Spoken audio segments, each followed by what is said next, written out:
Are you already a business owner, or do you own multiple businesses under your wing? Because in this video, I'm about to tell you 3 uncommon things that can potentially affect your business in the long run. Hey guys, I'm Clarence and welcome to another episode of CCTV. In today's landscape, there are an ever-increasing number of people who becomes an entrepreneur. So, in this video, we're going to cover 3 uncommon pitfalls which come from personal experiences and personal conversations with clients and their business owners themselves that most business owners may or may not have thought about. And the first thing is business succession. Statistics shows 95% of businesses dies with their founder. I have a conversation with one of my clients. He is a business owner and he has 2 children. However, none of his children are actually interested to take over his business. So he's concerned about what will happen to the business should he pass on. Is there anyone who is willing to take over the business, which currently is a no? What alternative he can do? Even if he has found someone, is that person suitable to grow the business as how he has done it? And if it's not a family heir, will this person ultimately have the best interest for the business, or he's just here to make a buck, go to business and then hop around again? So there are many concerns revolving around my client, and of course this is something that you might want to think about too. How will your business look like without you? So number 2 will be estate planning. In fact, there are 7 levels of estate planning. Right, the first level will be legal, second to be tax, third to be inheritance, fourth to be charity, 5 to be retirement, 6 to be income, and 7 to be asset structuring.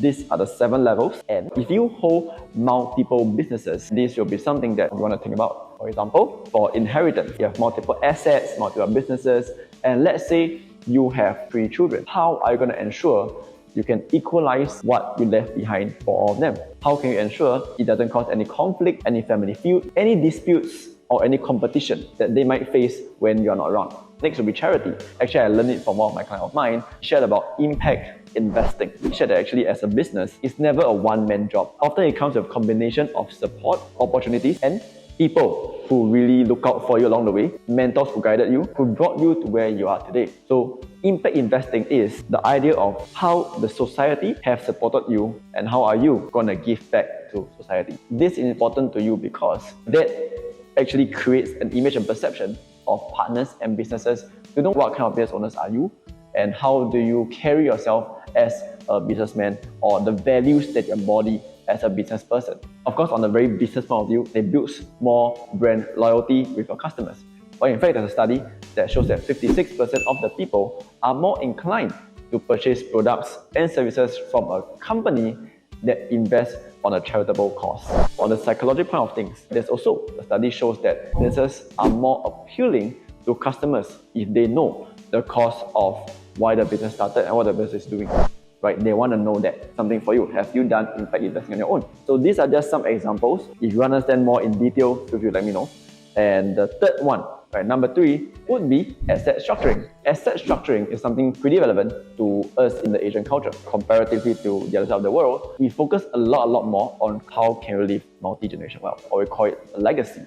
That is pretty important with someone who has multiple assets. What structures should you do so that can be translated to what you want to be? For example, what are the structures available? Number 1, there is SPV, or we know as special purpose vehicle. Number 2, you have trust. Number 3, you have foundation. And normally at these number 2 and 3, there are a lot of confusion.